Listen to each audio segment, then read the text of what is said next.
e a gente pode falar de educação aqui, porque estamos diante de duas espertas, especialistas na área. O que acontece?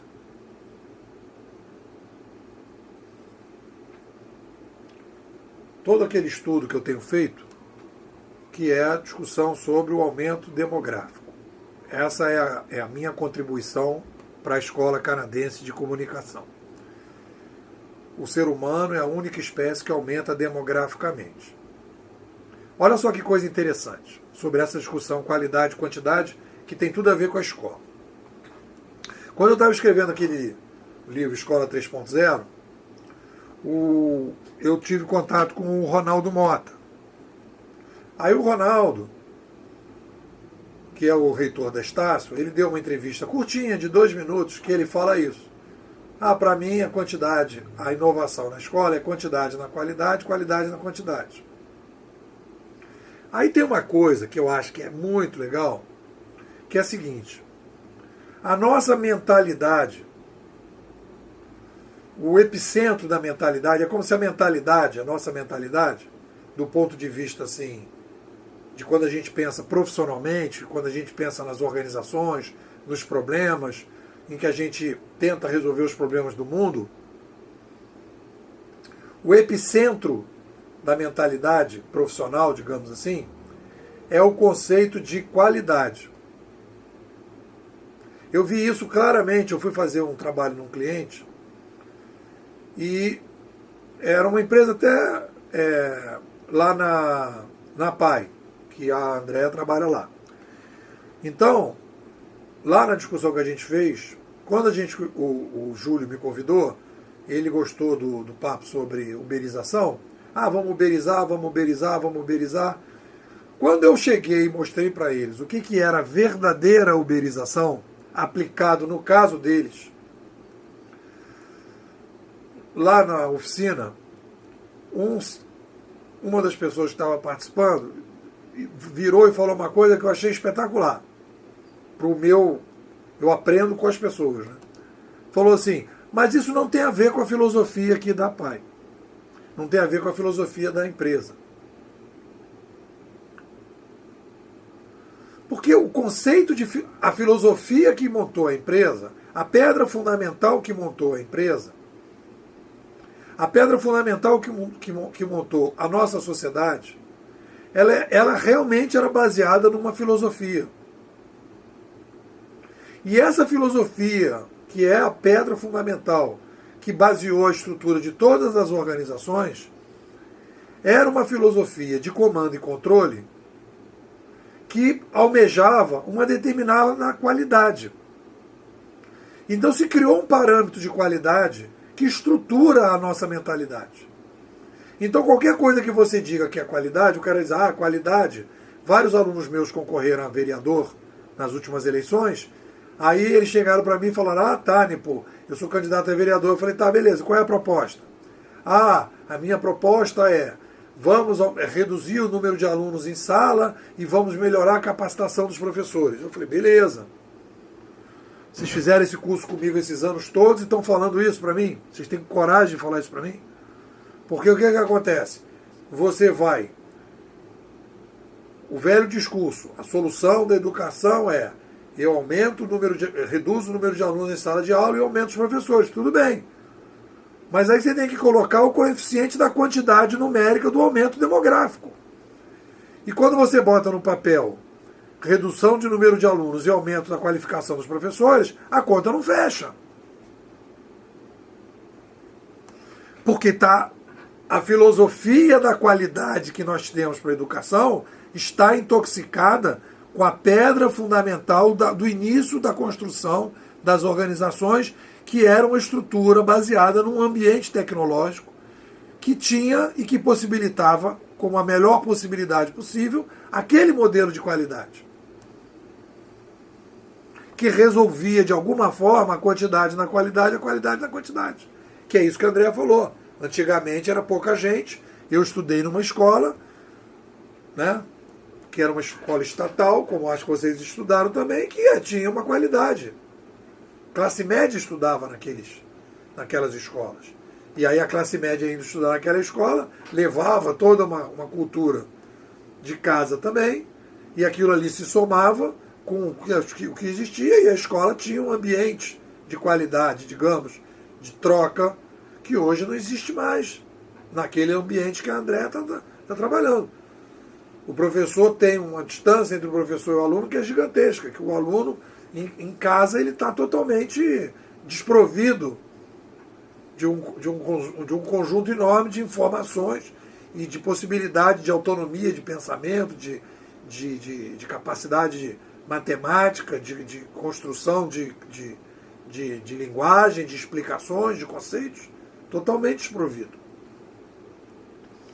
Então, qual é a crise que a gente está passando? E aí vem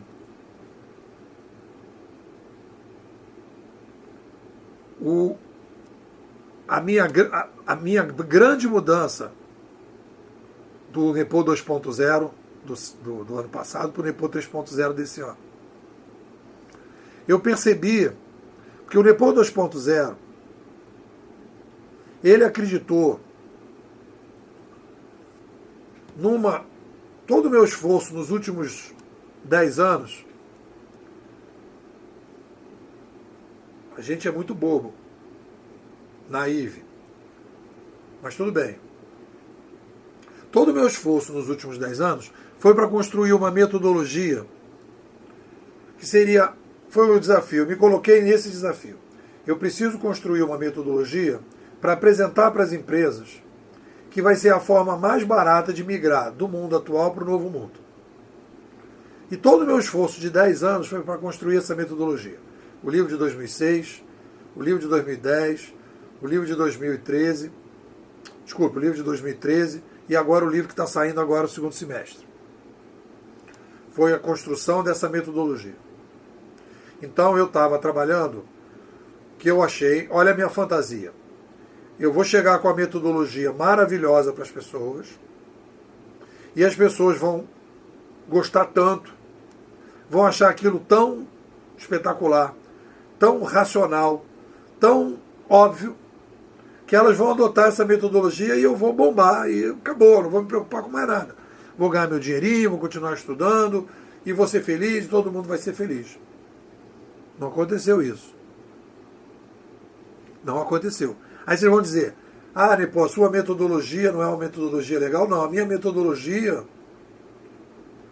é uma metodologia que, e aí tem a ver com aquela que a André está falando, a minha metodologia da Viga, a minha metodologia é a saída para uma ponte que está ruindo. Eu fiz os cálculos e sugeri uma mudança na ponte. A ponte está caindo? Tá. Os cálculos que eu fiz são cálculos que, na minha opinião, eu não considero que eles estão equivocados. Não estão. Tanto que as empresas estão migrando para isso que eu estou falando, de uma forma ou de outra estão migrando. Mas não da maneira que eu tinha imaginado. De maneira mais racional. Elas estão indo no emocional. Mas estão fazendo o que eu tinha pensado. Mas o problema, e aí que olha só, que é fundamental para a gente conversar. Eu descobri um troço. Descobri um negócio. Qual foi o meu grande equívoco nesses 10 anos? Eu tive um grande equívoco. E foi aí que eu me coloquei agora com a nova proposta do NEPO 3.0. Qual foi o meu grande equívoco? Eu analisei corretamente a força das revoluções cognitivas, desde que eu me abracei à Escola Canadense de Comunicação. Então, todo esse diagnóstico, ok, isso realmente está gerando mudança na sociedade.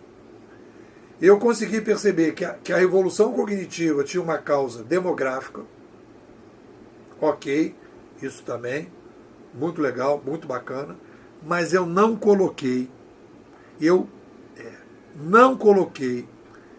não avaliei corretamente a superforça da mentalidade.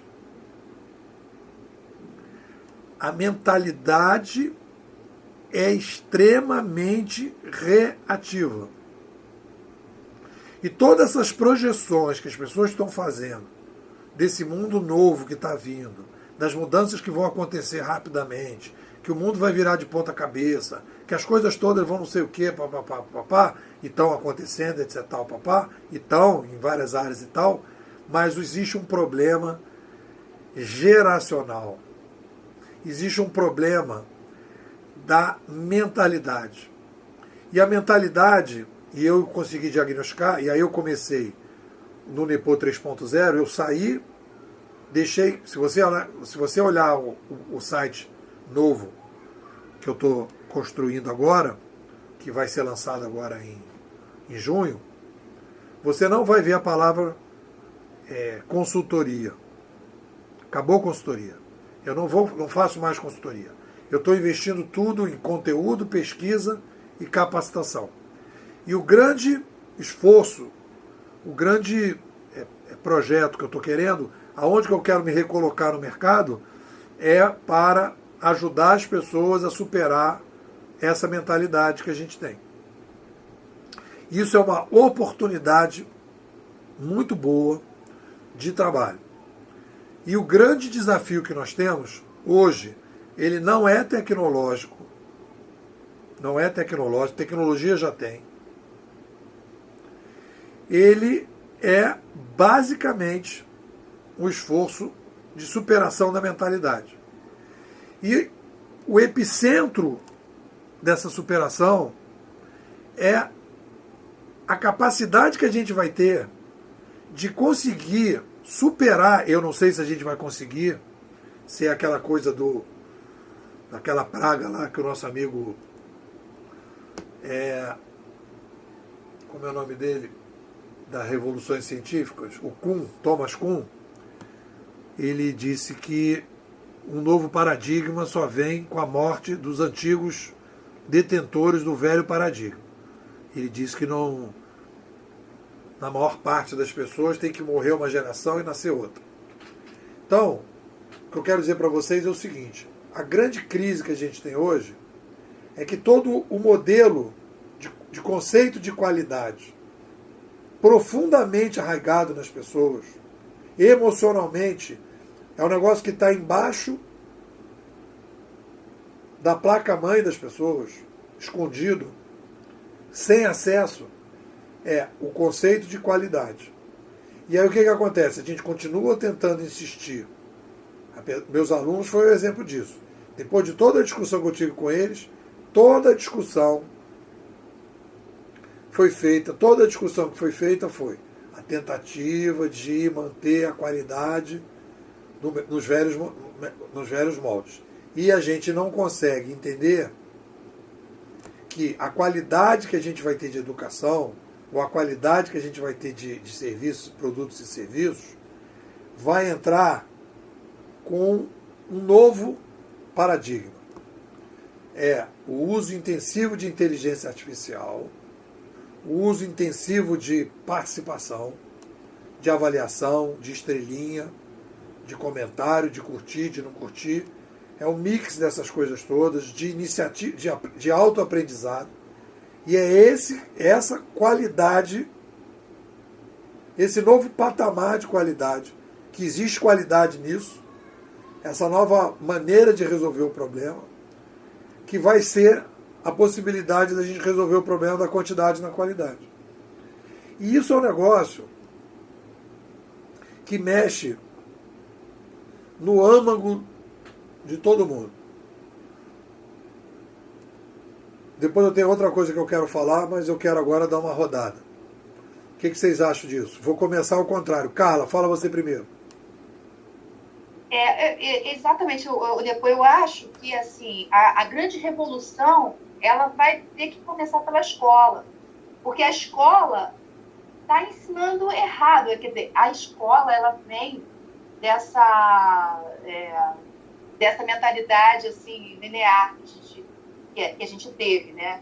Ela faz com que a gente ensina a gente a fazer, a se colocar nesse mundo que daqui a pouco não vai mais existir. Então, assim, a grande revolução que tem que vir tem que vir realmente da educação. A gente tem que pensar a educação diferente. Se a educação não mudar, a gente vai ter uma grande geração sem saber o que fazer. Porque, por exemplo, tem determinadas profissões que não vão ter mais daqui a pouco, daqui a 2 minutos. Então, o que a gente vai fazer com isso? A escola está fazendo com que... está formando pessoas ainda para essa vida que a gente tem sem essa problematização dos algoritmos. Eu acho que é por aí. Eu acho que a grande revolução tem que começar pela educação. Então, assim, e é isso que você vem fazendo esse tempo todo, né? Tentando educar as pessoas para um novo olhar. Eu acho que é por aí. Beleza. Tia Barreto, fala aí. Carla, eu vou discordar de você. Apesar de ser professora e estar, assim, sala de aula há 21 anos, né? Eu não acredito que a escola vai mudar assim, não. O professor, desculpa quem é professor, mas o professor é a raça menos inovadora que você possa imaginar, né? Eu faço formação de professores e como eu luto para o professor pensar um pouquinho fora do que ele faz. Quando a gente fala que a escola não pode mais, por exemplo, eu sou professora de ciências, eu não posso mais entrar numa sala de aula com 40 alunos adolescentes e falar, e eles escutarem. Não existe mais isso. E o professor continua tentando, e continua quebrando a cara, e continua achando que o certo é ele. Os alunos que estão errados. É impossível que isso venha acontecendo com tanta frequência e ele não perceba que tem alguma coisa errada que ele tem que mudar, né? Eu sempre brinco que o professor agora tem que ser um design de conteúdo. Ele não tem que passar o conteúdo, ele tem que fazer com que o conteúdo chegue a esse aluno por uma inteligência artificial que já existe na mão da gente, que já está na mão da gente e é 0800 e a gente não usa, porque a gente é avesso à inovação. A gente não quer mudar, a gente quer pegar o caderno de planos de 1800 antigamente e fazer a mesma coisa, né? Então, eu não acho nem que a escola esteja formando aluno para esse mundo. A escola está formando aluno para o século passado, se for, tá? Eu acho que é o contrário. A escola vai ser forçada a mudar quando o mercado forçá-la a mudar. Isso já está acontecendo, porque a gente está colocando um exemplo prático. Outro dia eu fui comprar alguma coisa, eu tinha 10% de desconto. Quem estava no caixa era um ex-aluno meu. Ele não tinha a máquina de calcular que dava 10% de desconto. Ele foi incapaz de fazer a conta. Por quê? Porque ele é refém da máquina. Ele é refém daquilo. Ele não consegue pensar diferente. Então, para mim, o mercado vai forçá-lo a pensar diferente ou vai forçar a escola a formar um cara que pense, pura e simplesmente. Que não fique refém de um algoritmo que ele tem pronto na cabeça. Não existe mais essa pessoa. O algoritmo está em outros lugares e ele tem que saber usar.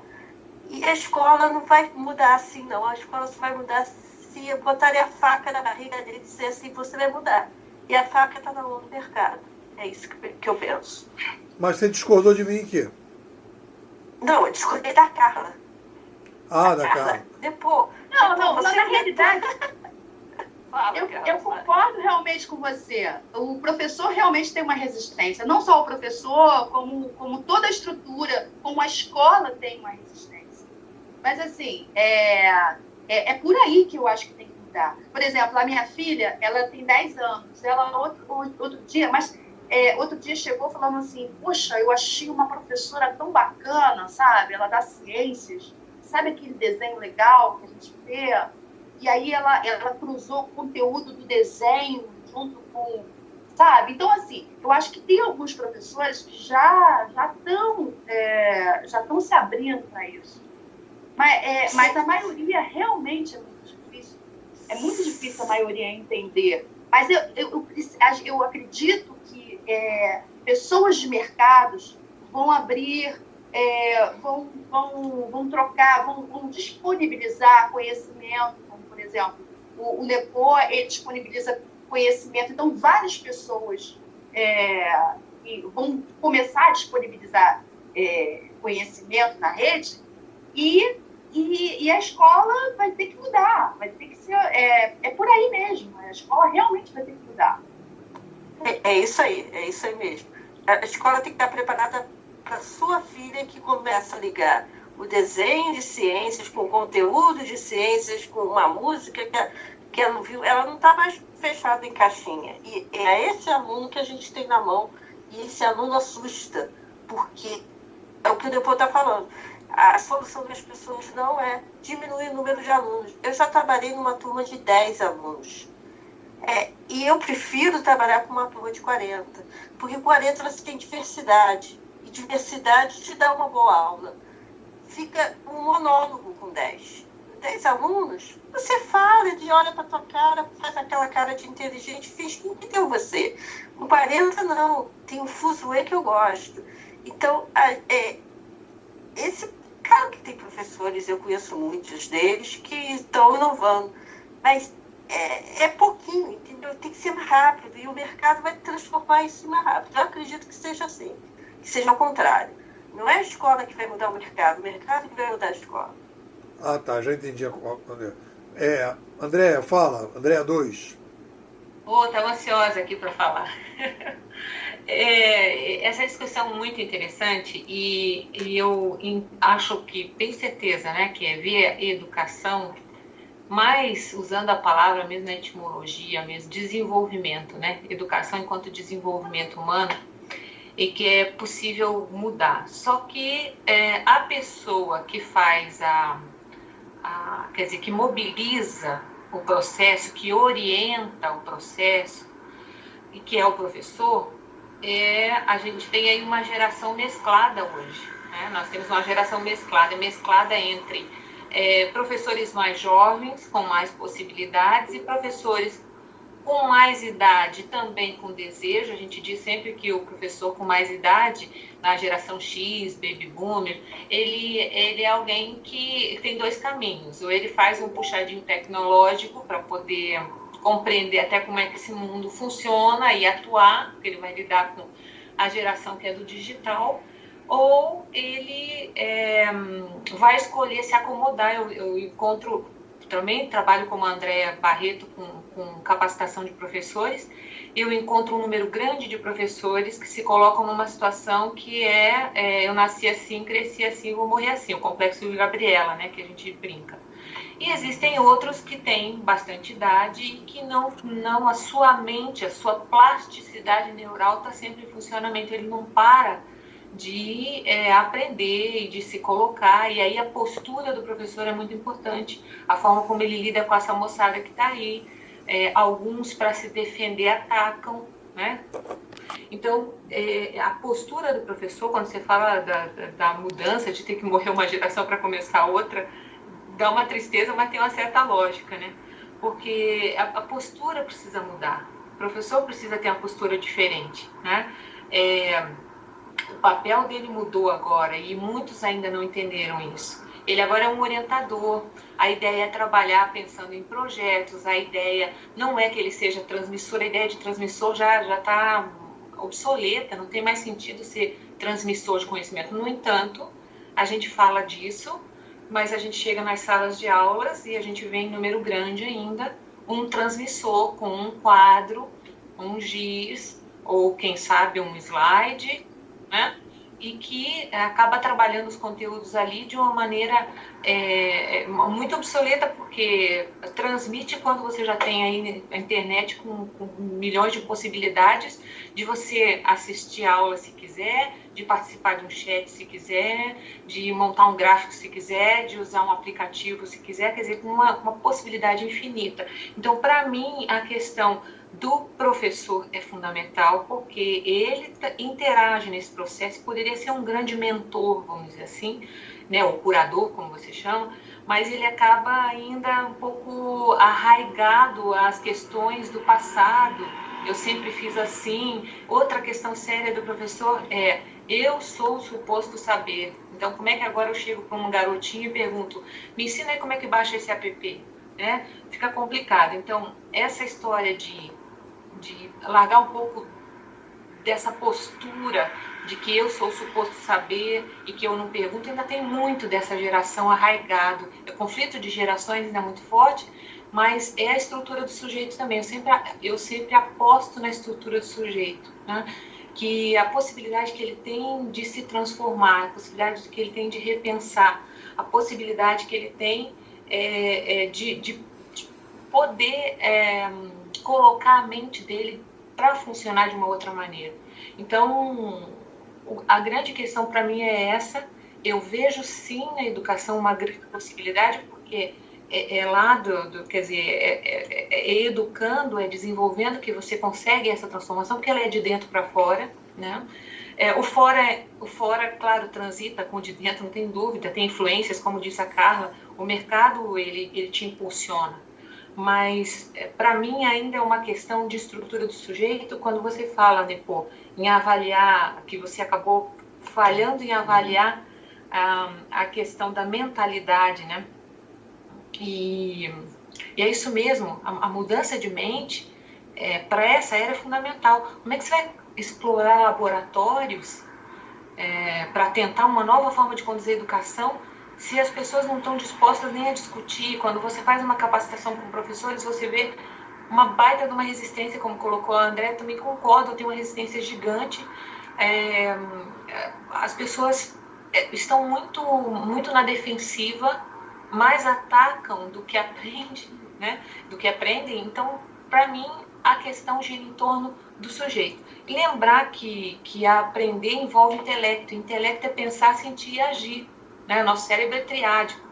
Então, por isso é que quando você muda o teu texto, Nepô, te ouvindo, eu que te ouvi há um tempo atrás e lendo o teu texto sobre o futuro, pensando no futuro, eu achei fantástico, porque você tem uma postura ali diferente. Para educadores, a leitura já é outra. Né? Então, existe os tipos, as mentalidades, existe a forma de pensar, e isso é que faz a diferença nas pessoas, a possibilidade de se abrir para ouvir, deixa eu ver o que essa pessoa está falando, deixa eu olhar para o mercado, deixa eu aprender com essa criança, com esse jovem.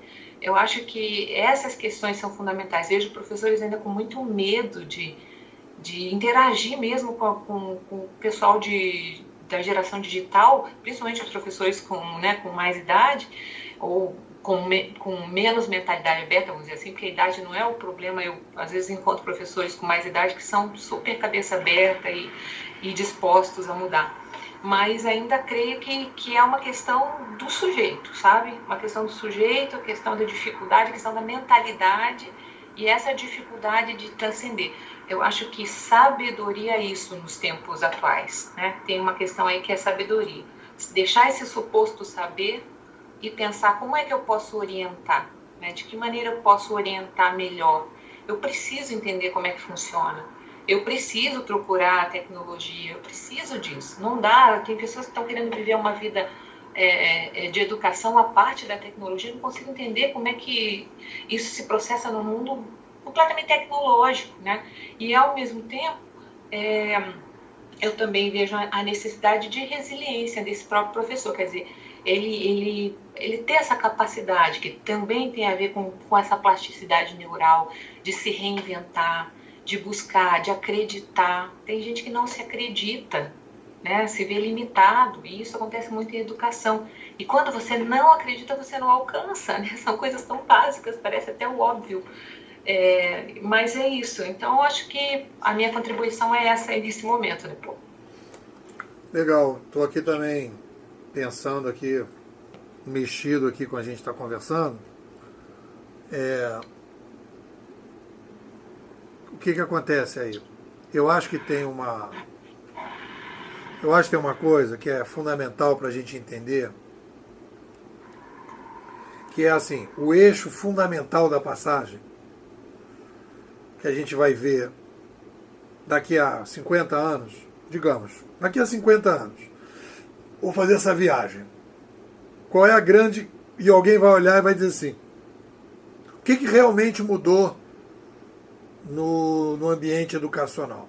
o que eu acho que vai mudar no ambiente educacional é a certificação. Hoje, nós temos um modelo de certificação que dá poder, é uma estrutura de poder, de autoridade. É como a sociedade está estruturada hoje, ela tem um processo de certificação, um processo de validação das pessoas, um processo de estrutura organizacional em que você tem uma determinada autoridade que ela é a pessoa que toma determinadas decisões e diz se fulano vai ter ou não vai ter um certificado que vai dar a ele a possibilidade de fazer 3 pontinhos ou alguma coisa. Enquanto essa estrutura de certificação ela foi hegemônica na sociedade, tudo que nós vamos tentar fazer, e aí eu estou falando assim do professor enquanto profissional, toda tentativa do professor de tentar inovar, ela vai estar limitada, porque ela vai bater exatamente nesse problema da certificação. Porque no final das contas, vai se chegar lá e dizer assim, tá, bacana, você ficar aí conversando com os alunos e tal, papá, mas ó, vamos lembrar aí que tem vestibular não sei que dia, vamos lembrar aí que tem aí a provinha de final de ano, vão ter o simulado, e os pais dos alunos, no final das contas, o que eles querem é que o cara passe na prova e que ele entra na universidade, porque é assim que a coisa... Vão botar o pé no chão, babá, babá. Isso é realidade. Então, a gente tem que saber lidar com o cenário que a gente está vivendo. Aí você vai falar, então, Nepô, você está dizendo que toda essa inovação, eu já fui mais radical em relação a isso. Eu fui amolecendo. Eu amoleci. Porque eu ganhei porrada pra caralho. Então eu amoleci. Né? Eu amoleci na seguinte direção. Eu acho que essas microexperiências vão se somando, vão abrindo corações e mentes, vão colocando coisas para funcionar, etc. Papá, e que tem o seu lugar. Mas olha só, prestem atenção no que eu vou falar agora. Se quiserem tomar água, podem tomar, mas não tomem água durante o que eu vou falar. Eu não quero que vocês tomem água durante. Pode tomar antes e depois. Agora não.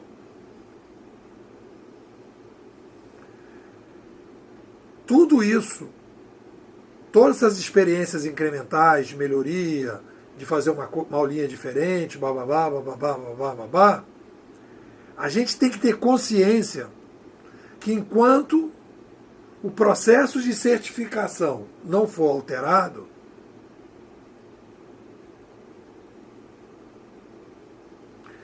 essas experiências micro, que são interessantes, e eu não estou discutindo que não são, que vão preparando pessoas, elas vão estar muito limitadas. Foi por isso que eu cheguei na ideia do bimodal, na ideia do laboratório separado, na ideia de criar coisas em ambientes separados, porque essa certificação que será feita nesse novo ambiente separado, se você me perguntar qual é a forma que você sugere, eu sugiro o ambiente separado, e o modelo de certificação muda. Quando você muda o modelo de certificação, você não vai mais fazer a tal da inovação incremental na educação. Você vai entrar na inovação disruptiva. Então, o que é importante, do ponto de vista, e aí a minha percepção,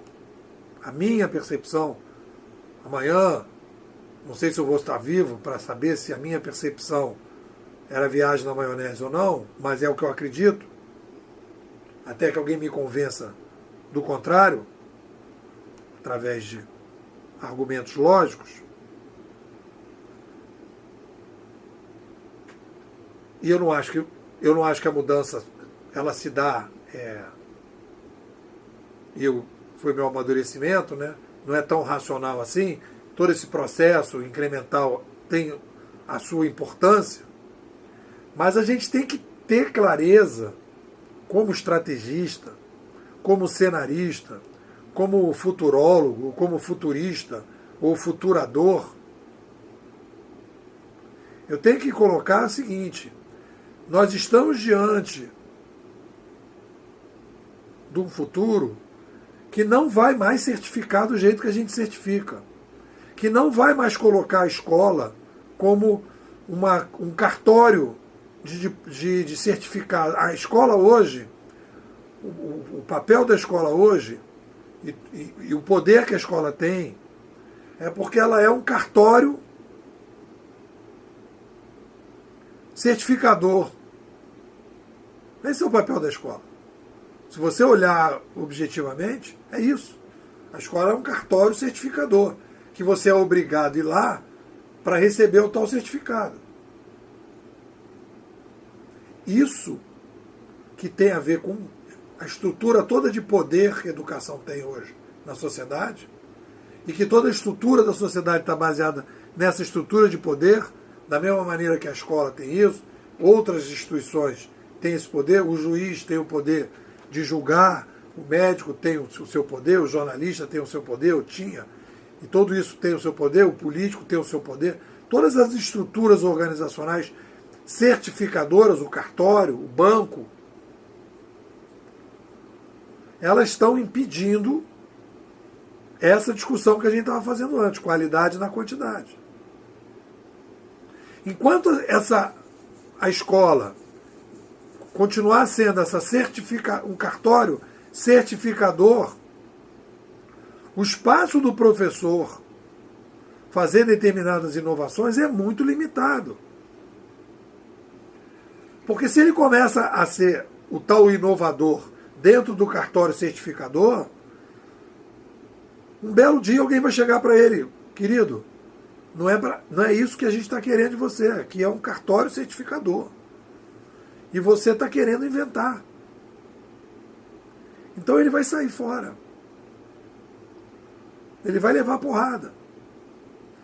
Então quando a gente começa a querer falar para esses professores e não dá para eles a noção de que o que está mudando na sociedade é o modelo de certificação do novo estudante, do novo aprendiz, que ele não será mais certificado pelo aquele cartório antigo, e que vai haver um outro modelo de certificação, e que é isso que é a grande mudança que a gente está passando, e isso que é o grande desafio e a grande dificuldade da gente entender esse novo milênio, é perceber que a gente está saindo do ambiente que durou milênios, que é um ambiente em que você tem o líder alfa, que tudo passa pelo líder alfa, e a gente está indo para um ambiente próximo dos formigueiros. Existe sim um curador que cuida dos algoritmos, mas não é mais um certificador. É isso que vocês falaram. É o tal do curador.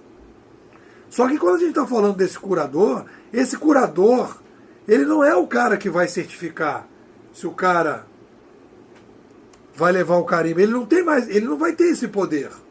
Só que as pessoas estão imaginando esse curador ainda como certificador. E esse é o grande problema. É a perda de poder que a escola vai ter. Que é carimbar, no final das contas, o certificado que o cara tem. Para dizer, olha, você tem agora o primeiro grau, agora você tem o segundo grau, agora você pode ir para a universidade, agora você pode sair da universidade, agora você pode fazer o mestrado, agora você vai fazer o doutorado. Esse é o poder da educação hoje. É o cartório. E todas essas coisas que a gente está falando, a gente tem que... E aí que é o problema do NEPO. Esse é o meu problema. Porque por que eu fui estudar que nem um débil mental para chegar a essas conclusões todas? E aí eu tiro a ilusão que as pessoas têm. Eu levo uma desilusão nesse aspecto. Eu não acredito que essas micro-inovações são suficientes. Claro que elas são fundamentais, mas se a gente não disser que isso vai bater num teto e que não existe a possibilidade de mudar essa escola certificadora por dentro, isso um pouco que a Andréa Barreto disse, que o mercado vai exigir uma nova um novo modelo de educação, e esse mercado vai exigir um novo modelo de educação não certificador. E aí nós vamos ter a Revolução Francesa. Nós não vamos passar. Isso não vai acontecer sem a Revolução Francesa. Eu não sei o que a gente vai chamar mais na frente, mas vai ter alguma coisa chamada Revolução Francesa. A Revolução Francesa 3.0. A Revolução Liberal inglesa, americana e francesa guilhotinaram o rei certificador carimbador dos nobres. Os nobres precisavam receber o título de nobreza do rei. Era o cartório da nobreza. Hoje os nossos nobres recebem o título de nobreza da população. Então nós transferimos o poder de dar o brasão do rei para a população. Isso é a República. E agora nós vamos pulverizar ainda mais isso. E nós não vamos ter essa autoridade que a gente tem hoje. Não é uma autoridade que vai receber durante 4 anos ali um brasão. Que é uma coisa que é muito mais dinâmica. É o motorista do Uber. Tem 5 estrelas, está na plataforma, não tem, não está. Se o cara. A certificação é uma certificação líquida. A cada problema que ele tiver na sociedade, ele vai ser certificado pelo aquele grupo de pessoas que estão ali em torno dele. Não é o que ele estudou, não é aonde ele estudou, mas é a capacidade que ele tem de resolver o problema, que é um pouco que a Andréa Shaw falou da coisa do projeto. A educação voltada para problema. Ele vai levar a estrelinha para poder ter e direcionar o problema dele. Então, isso aí, gente, vocês desculpem, mas é a minha percepção baseada nos meus estudos. Então, toda essa tentativa de inovação que a gente está vendo hoje eu acabei de conversar, eu vou participar de uma mesa magna num evento de recursos humanos, e eu vou levar exatamente essa visão. Que todo o pessoal de recursos humanos está lá, a gente está aqui querendo inovar e tal, e aí faz isso, faz aquilo. Só que as pessoas não estão entendendo que a gente está caminhando e lá na frente tem um abismo.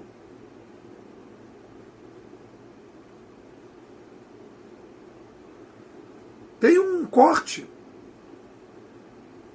Não é que vai acontecer um corte, mas em algum lugar vai aparecer. Alguém vai fazer a revolução liberal 3.0. Alguma sociedade vai dizer, não queremos mais parlamentarismo, não queremos mais república, não queremos mais nada. Nós vamos agora... E no momento que os caras disserem que vai ter uma plataforma de político à la Uber, os caras vão dizer o quê? Mas então, se tem a plataforma de político à la Uber, tem que ter uma educação à la Uber. E aí, então, o nego vai dizer, vamos acabar com o certificado. Vamos acabar com o certificado. Não tem mais certificado.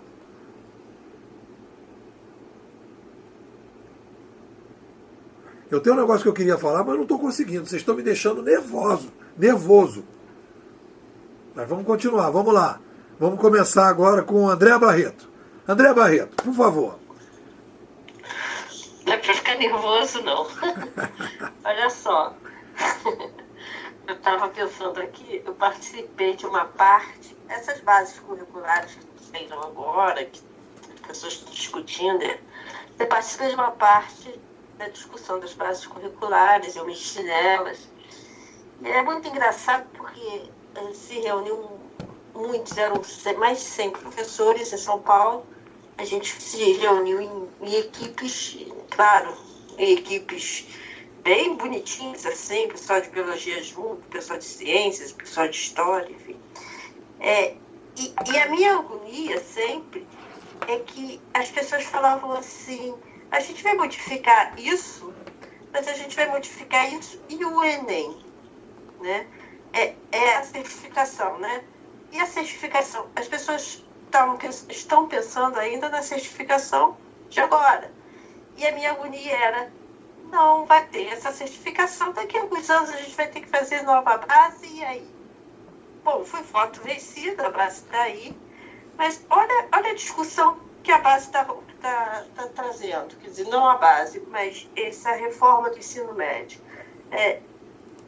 Por uma forma ou de outra, as pessoas estão percebendo que o menino do ensino médio não precisa aprender. São 13 disciplinas que ele tem que aprender em 4 horas por dia, em 5 dias, 20 horas por semana.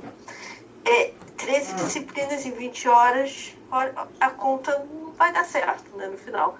E as pessoas estão percebendo que não dá para dar a mesma certificação no final para todo mundo. Vai ter que mudar isso, novamente, a certificação. Eu já tinha ouvido o Leopoldo falar isso em outro curso, e eu quando fui para a base, fui com essa cabeça. Só que essa cabeça era minha, então olhavam para minha cara com aquela cara estranha, que pessoa estranha, peste estranha, gente esquisita, e não compraram a minha ideia, obviamente que não iam comprar, e eu consegui incluir algumas coisas na base, muito assim, muito superficial, mas as coisas não andaram. E outra história que eu quero contar, que o Nepo vai me entender perfeitamente, meu irmão trabalha, meu irmão é um dos sócios de uma empresa, e ele precisava desesperadamente que fizesse um AP para ele, para a empresa dele. O que ele fez? Ele pegou um garoto que não tem ensino médio, no final, ele não terminou o ensino médio, ele está cursando o ensino médio, e o garoto fez um AP para ele. Ele não era certificado como programador, mas o garoto fez. E a empresa teve que fazer uma dança para poder pagar o garoto, porque quem é esse menino? É um menino que meu irmão pegou no elevador do prédio e disse: você faz? Ele disse: faço. Foi lá e fez. É esse mundo que a gente tem que pensar, e por mais que a gente queira, né, eu bato palmas nas inovações, eu vejo os meus colegas fazendo micro-inovações, mas no final o que a gente tem que bater? Tu vai ter que fazer o diabo do Enem, vai ter que passar no Enem para fazer uma faculdade, para ter emprego, pé no chão, né? Mas a gente também tem que botar a cabeça para pensar nesse mundo sem certificações, que Deus sabe como é que ele é, né? Não faço a menor ideia, talvez ele tenha uma ideia melhor que eu. Mas é isso que a gente vai ter que pensar no futuro. Carla, fala.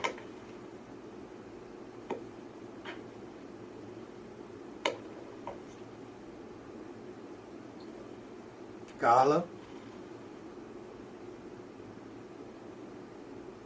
Andréa, fala você então. Então, depois eu concordo, eu ouvi atentamente a Andréa Barreto falando, ouvi você dizer, né, sobre a questão do cartório certificador, e eu penso que é isso mesmo. Quando a gente estuda a educação com mais profundidade, você vai estudar todos os processos que envolvem a educação, e no final das contas, o fim de tudo é a certificação mesmo. Então, a gente vê, por exemplo, eu tenho exemplos aqui de escolas que eu acompanho. Eu estou em Curitiba fisicamente, e aqui nas escolas de Curitiba, por exemplo, eu vejo as escolas se preocuparem em preparar para todo tipo de prova possível, e que não necessariamente vai criar alguém que resolva o problema, né? Há uma tentativa, há uma iniciativa, vejo também experiências pontuais, mas enfim, a gente ainda tem o cartório certificador, ainda tem toda essa estrutura colocada dessa forma. Eu acho que a questão mais relevante hoje, né, tem a questão do poder em si, tem a questão de se a gente vai ter uma Revolução Francesa 3.0, como disse você, e eu acredito que sim, né, porque a história mostra que somos feitos de revoluções, né, que as transformações acontecem via revoluções, e creio sim que vai mudar esse ambiente educacional. A gente não sabe dizer em quanto tempo isso vai acontecer, mas nós já temos algumas demonstrações, como essa, por exemplo, aqui de perto, que a Andréa Barreto citou, com o garoto que que trabalhou para o irmão, que enfim soube fazer, tinha competência, mas não tinha formação comprovada ou não tinha o certificado do cartório, né?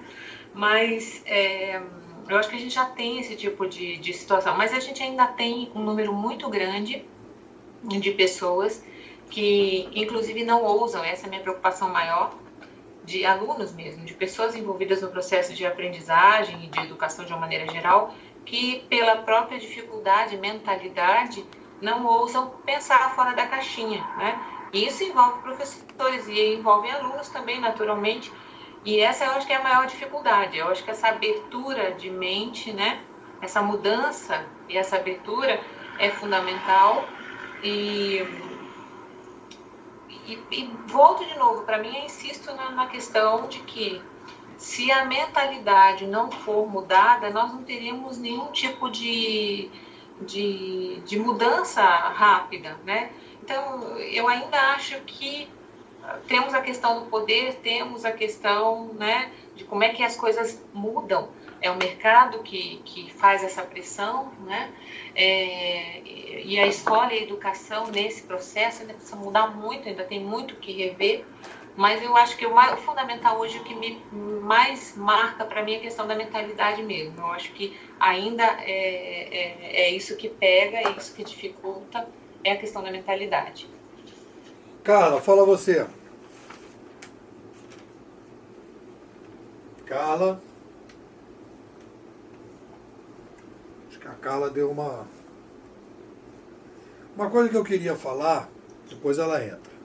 Uma coisa que eu queria falar,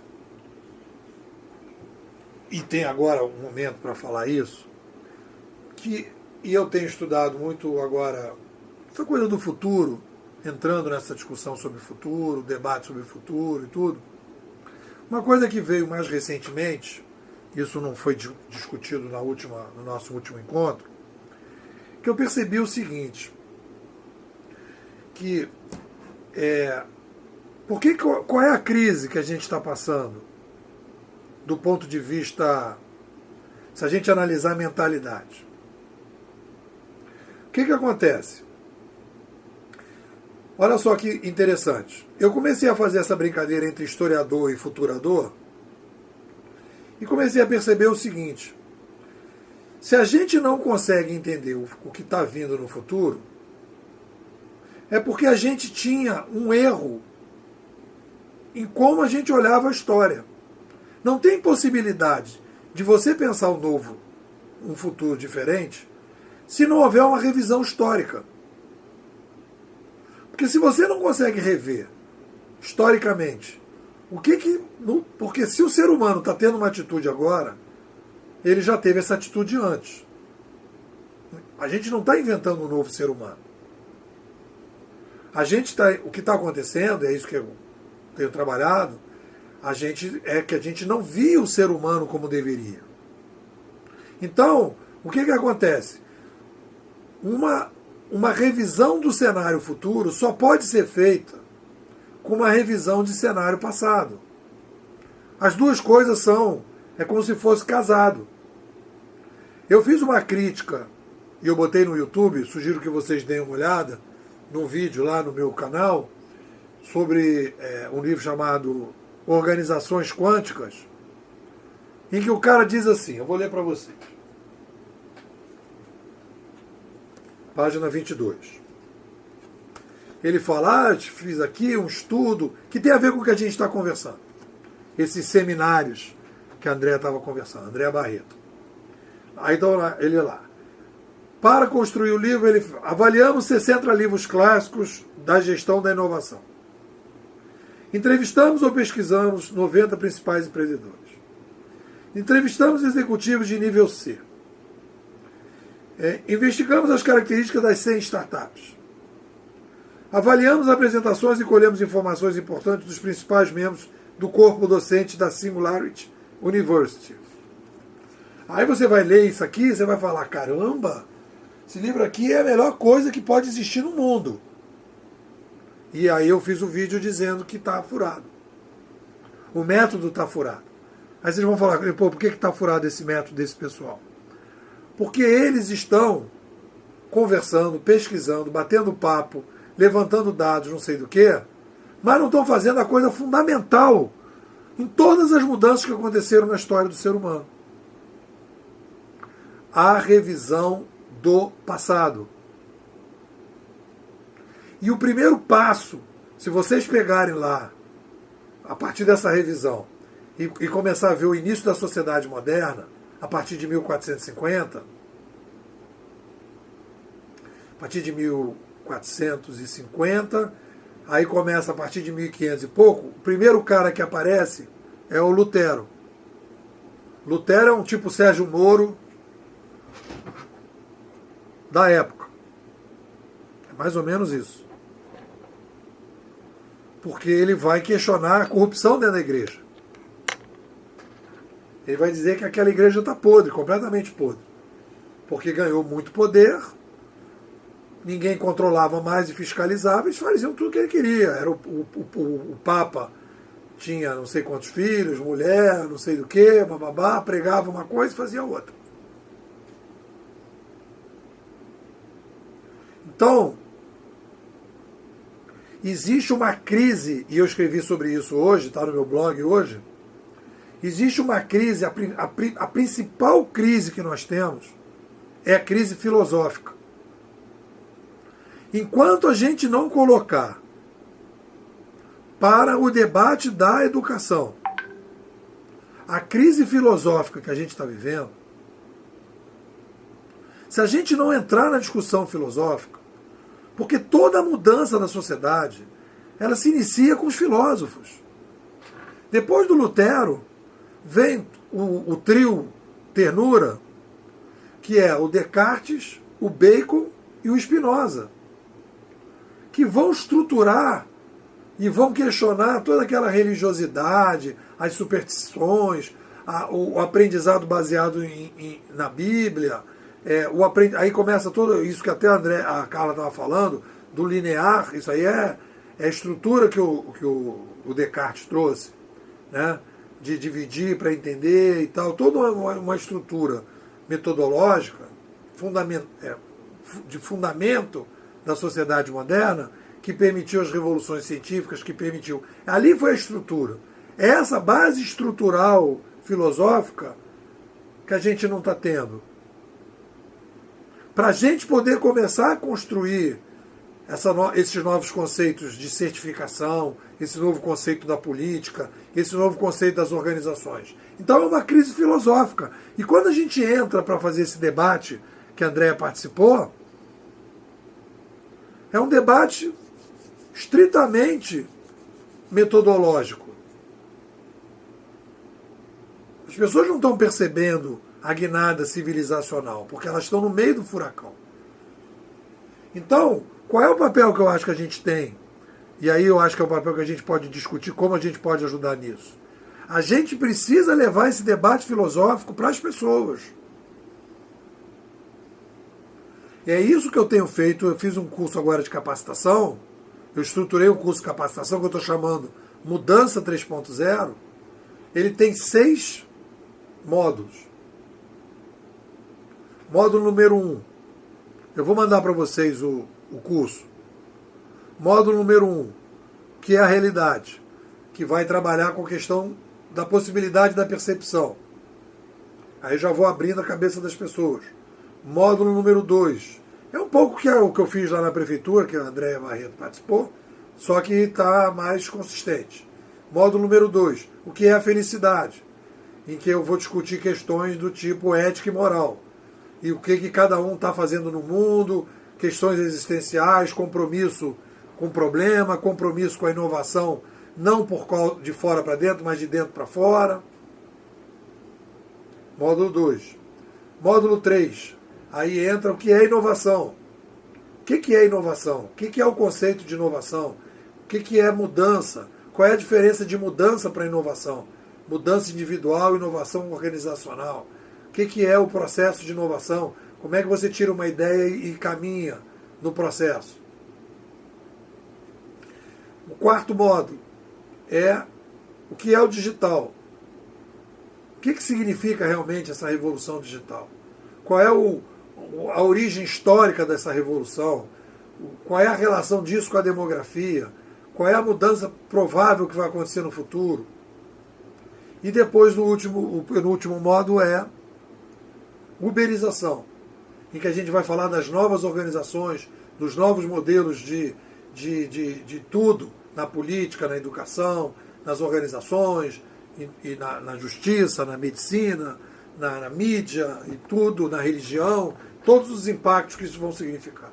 E aí depois, no final, é uma discussão, é um laboratório, a partir das demandas das pessoas, para a gente pensar em cenários e pensar em projetos. Então, eu acho que a gente pode vender isso. Não adianta a gente querer mexer na escola agora. A escola não vai mexer. A certificação não vai mexer. Isso vai ficar lá para frente. O papel que eu acho que eu tenho, que talvez vocês tenham, por estarem aqui conversando comigo e por acreditar que alguma coisa que eu estou falando faz algum sentido, é isso. É começar a preparar essa mentalidade para ir começar a ter mais gente dizendo, gente, isso não vai funcionar, tem uma crise aí, a gente precisa pensar filosoficamente, etc, etc. A gente tem que disseminar esse troço, sem a expectativa de uma mudança mais imediata, porque essa mudança mais imediata, ela, obviamente que pode aparecer uma escola que diga que quer fazer um laboratório separado, para experimentar um mundo sem certificação. E as crianças vão para esse lugar separado não para serem certificadas. Elas vão para esse lugar separado para elas poderem se ambientar nesse novo mundo. E os pais vão investir nisso porque vão perceber que a gente está vivendo um mundo bimodal. E eles vão preparar o filho dele para viver um mundo bimodal. Porque se o garoto ficar só sendo certificado, e é isso que a André está falando, talvez ele não consiga um emprego. Ele vai passar para a universidade e o garoto que vai conseguir o emprego é aquele que não tem certificação nenhuma, que ficou lá na viagem do bimodal. Porque ele vai ser mais capaz de resolver o problema que o cara está querendo e vai acontecer isso. O cara vai dar um jeitinho de contratar o cara sem o certificado. Então aí a gente tem um desafio, um cenário. E eu acho que foi legal, assim, da minha percepção, foi perceber isso. Esse livro, e eu fiz essa crítica a esse livro exatamente por causa disso. As pessoas fazem todos os debates, conversam com todas as pessoas, só que elas estão dentro do mesmo paradigma. E se você olhar para o mundo, as mudanças que aconteceram no mundo, o primeiro passo da mudança é uma revisão filosófica. E a gente está começando, então, tá o momento da revisão filosófica, dos filósofos, para construir as novas bases estruturantes da nova mentalidade. A gente, na verdade, está plantando uma nova mentalidade. Esse é o papel fundamental do momento atual. É começar a plantar uma nova mentalidade que vai nascer, que vai virar muda, que vai virar árvore e floresta lá à frente. Para a gente viver um mundo sem certificação. Sem professor. Ou pelo menos sem esse professor, isso que você está falando, transmissor. Nós vamos ter educadores curadores, que vão programar os algoritmos, que vão ajudar as pessoas dentro dessas plataformas. E vão atualizar essas plataformas. Carla? Oi, Nepo. Olha só, eu estava ouvindo, eu queria pedir desculpa a todos, mas é que eu estou no celular e o celular não estava atendendo o meu comando de destravar o microfone, tá? O celular não está mais aceitando a sua certificação. Pois é, Nepo, mas eu acho que realmente é por aí. Então, assim, na realidade, a gente precisa de mais atores para disseminar essa ideia, realmente, né? Porque, como você falou, tem que ser feita essa revisão histórica e filosófica também, né? Então, eu acredito que, assim, como a gente está entrando nessa economia criativa, né? Isso vai ser aos poucos, porque eu acho que já tem algumas universidades já estão pensando nisso, né? Você vai lá, você faz, não tem professor, e aí você pega o que você quer. Já tem algumas escolas, inclusive, que tem várias aulas daquele assunto, com vários temas diferentes. Mas isso aí é um ponto de transição, porque, na realidade, o que a gente precisa realmente é essa revisão filosófica que você está apresentando aí, né? Eu penso até que daqui a mais algum tempo a gente vai escolher, cada um vai ser um marketing, você como pessoa vai ter que ser o marketing, vai ter que fazer de tudo um pouco e você vai trocar. É aquela história da economia colaborativa, que, inclusive, eu estava vendo uma matéria sobre Amsterdã, que ela vai ser a primeira cidade no mundo que vai já começar com essa questão da economia colaborativa. Então, eu acho que a educação, essa disseminação dessa questão filosófica vai ter que ser muito dentro desse contexto de você dividir com as pessoas, de você transmitir assim, de uma forma assim, de bate-papo mesmo. Ou então, como pessoas como você, que são pessoas que já vem trazendo todo um histórico, né, na área, e vai apresentando as coisas novas. Você entendeu? Foi claro que eu... Entendeu? Entendi. Acho que eu me perdi, assim, no que eu tô falando. Não, entendi. Barreto, fala aí. A Carla, eu acho que conseguiu juntar tudo que eu ia falar. Eu acho assim, que foi você mesmo que falou nisso, e eu gosto dessa imagem. A gente está voando num avião e a gente não pode, foi o Leopoldo que falou isso, e a gente está trocando software do avião, mas o avião não pode cair, né? Tem que continuar voando. Eu acho que a gente está passando por uma transição. A gente tem que fazer essa revisão filosófica, histórica que você está falando, mas a gente também tem que, de vez em quando, né, eu sou a chata de plantão, eu catuco o grupo com quem eu estou trabalhando para ver se eu consigo fazer com que eles percebam que o mundo está mudando e que a discussão não pode ficar tão em cima da metodologia e mais em cima de alguma filosofia ou alguma coisa mais consistente. Porque o que eu estou vendo, por exemplo, nessas discussões da base que eu acabei de participar, está novinho na minha cabeça, está muito novo, é que a gente está reinventando a roda, né? E aquilo que está sendo feito, eu não tiro mérito, eu acho que foi perfeito, eu acho que a gente tinha que fazer aquilo mesmo, mas vai ter que refazer de novo e muito mais cedo do que as pessoas imaginam. Então a gente precisa, eu acho que o papel da gente catucar de vez em quando e dizer assim, vamos pensar um pouquinho diferente, vamos fazer alguma coisa diferente, é o que a Andréa estava falando, né? A gente tem que mudar a mentalidade das pessoas, mas sem muita ansiedade, porque eu acho que o que peca a gente é que a gente fica ansioso, a gente quer mudar rápido e não vai ser rápido não, a gente vai ter que mudar aos pouquinhos. É isso. Beleza, Andréa, fala. Vou fechar com 3 pensamentos aqui, né? Primeiro, que eu acho que a gente precisa criar necessidades reais para mudança, quando a gente fala em educação. A necessidade faz a gente mudar, né? Então, é só um pensamento para desenvolver, tá? Outra é que a educação em si, muito movida pelo pedagogês e por uma mentalidade formatada que é aquilo, e vamos partir do que nos dá conforto e segurança. Essa é uma questão. Então, sair desse pedagogês.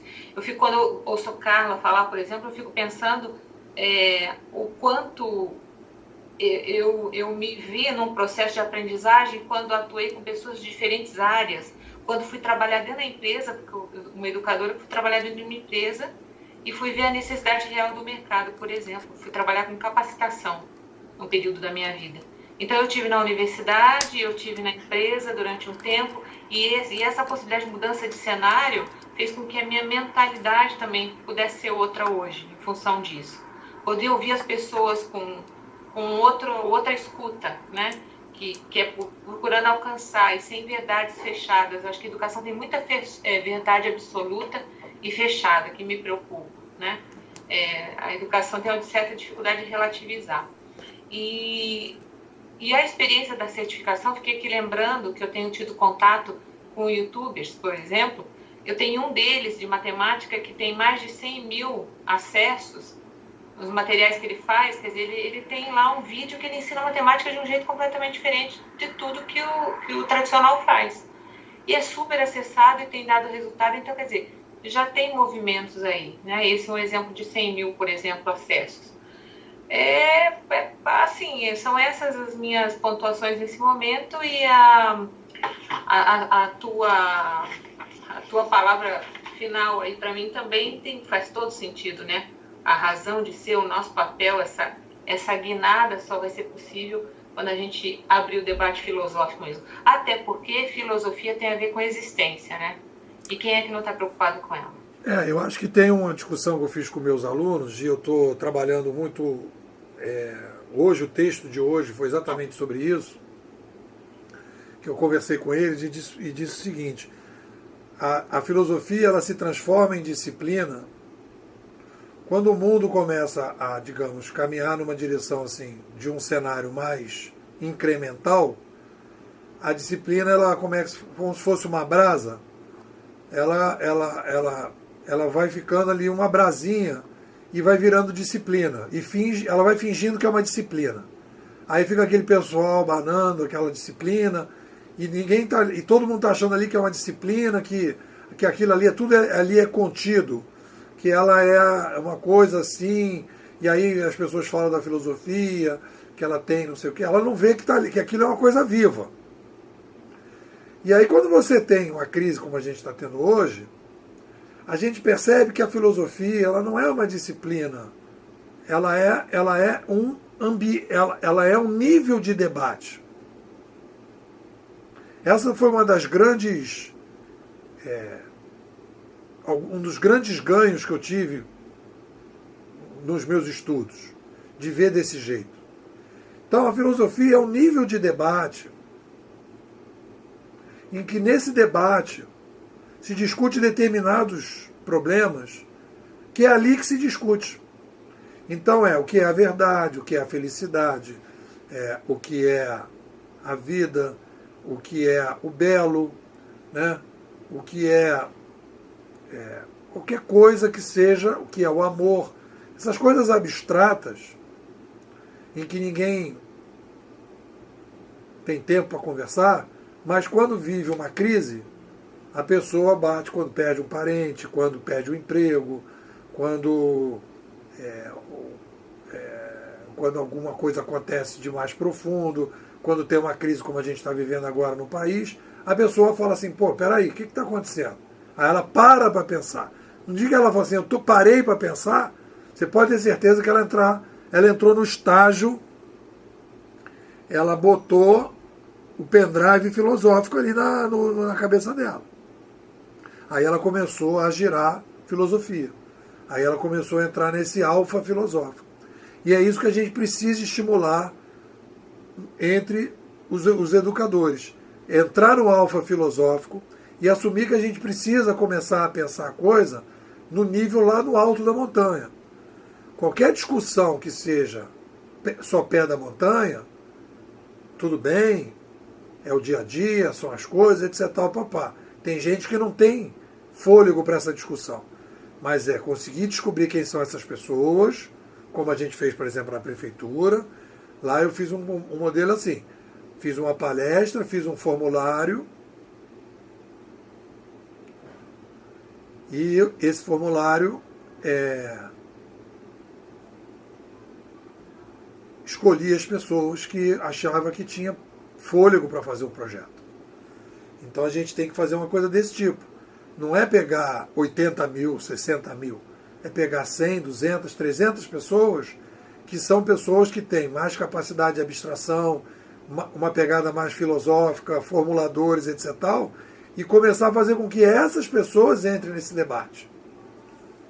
E aí, a partir daí, eles multiplicarem. Aí a gente tem uma coisa que realmente pode fazer a diferença.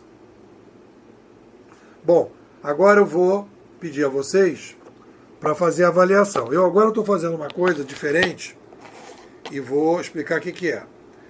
Eu estou usando essas avaliações dos encontros que eu estou fazendo como uma ferramenta de divulgação do meu trabalho, que eu estou chamando de marketing, mas é um marketing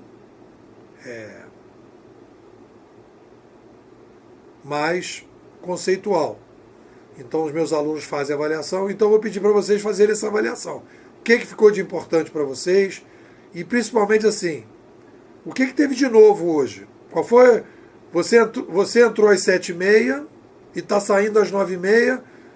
O que te agregou esse papo hoje? E aí, se vocês me autorizarem e eu achar que vale a pena, que for legal, aí eu uso aí dentro do meu material de divulgação. Então a pergunta é essa. Qual foi o upgrade que vocês tiveram nessas 2 horas? O que agregou? Começar com a Carla. Carla, o que agregou? Olha, Nico, sempre agrega, né? Sempre agrega. Mas o que ficou de hoje, na realidade é fato e é muito importante, é realmente você criar atores para divulgar essa ideia, porque é tão importante essa revisão histórica, é fundamental para que a gente possa enfrentar esse novo mundo que vem, né?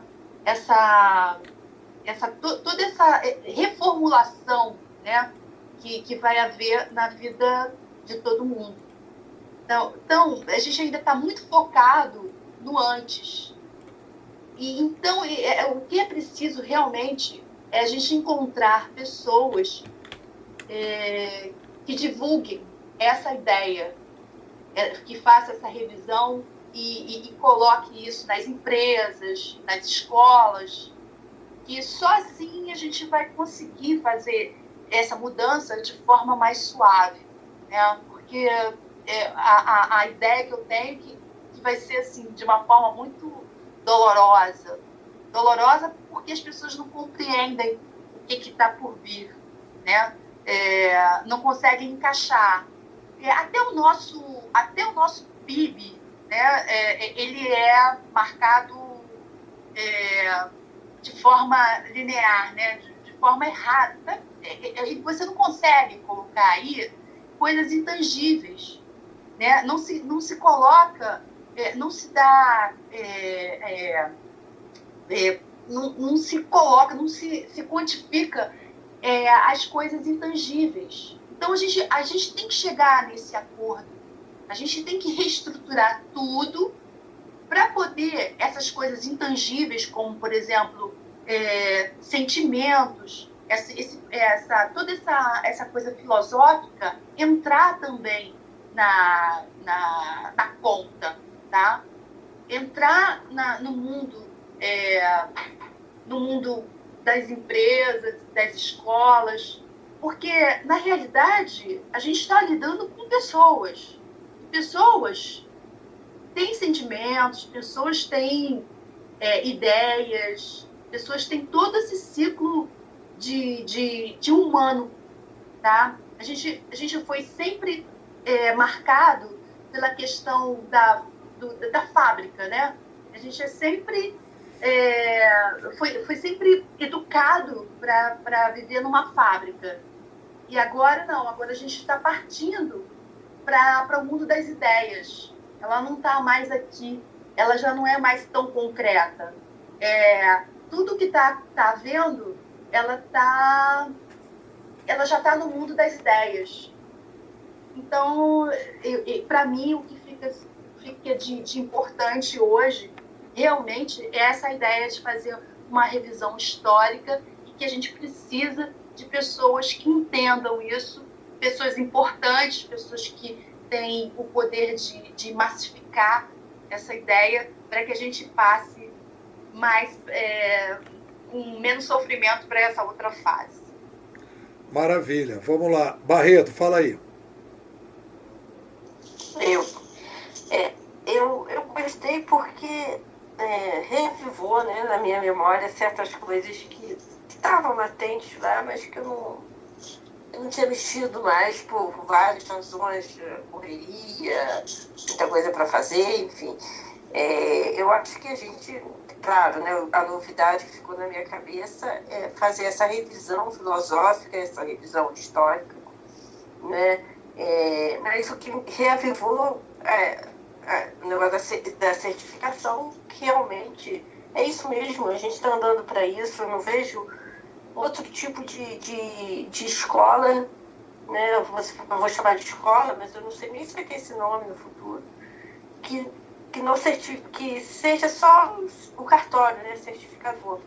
Eu acho que a gente tem que sempre, como educador, pensar nisso, porque nosso aluno vai viver essa transição, mas ele tem que estar mais preparado para um mundo que ele não precise estar certificado para resolver o problema, do que preparado para um mundo que ele só resolva o problema se ele tiver certificado.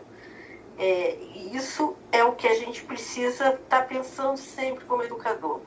E se alguma influência eu tenho, eu sempre penso nisso na hora de fazer alguma formação, porque eu sempre estou catucando as pessoas para pensar no mundo, numa escola, num formador de pessoas diferentes do que a gente está vivendo. A gente não pode mais ser, como a André falou, o transmissor de conhecimento, mas eu acho que a ideia mesmo é ser um design de conteúdo, né?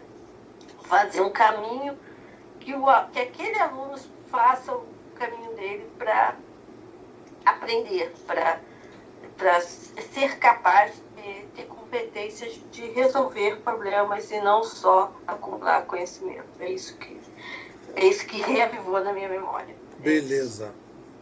Andréa, fala. Então, para mim, de forma resumida, a questão da mentalidade foi vamos dizer assim, o mote, foi o que mais fez eco, né?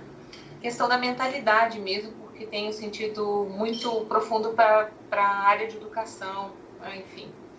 E mentalidade tem tudo a ver com desenvolvimento, né? Tem tudo a ver com educação, tem tudo a ver com o olhar filosófico, que é isso que você pontuou e que eu acredito profundamente. E filosofar ou pensar filosoficamente tem todo um sentido de questionar a existência, motivos, enfim, né? Então, para mim, esse conjunto todo é que foi significativo hoje, e é um baita do conjunto, né? Isso tudo faz a gente pensar na necessidade real que a gente tem em vida, né? Que mudanças são essas dentro dessas necessidades, a mudança, né, de poder sair desse paradigma de pedagogias, de uma formatação. Na educação tem muito de colocar na forma, né, deixar quadradinho. Então isso é sair, ampliar esse olhar, né, enxergar novas possibilidades. E claro que sem dúvida a questão também bastante provocadora foi a experiência da certificação, falar da questão da certificação como sendo um cartório, né? Alguma coisa que tem um lugar assim que impede o progresso para esse futuro, né?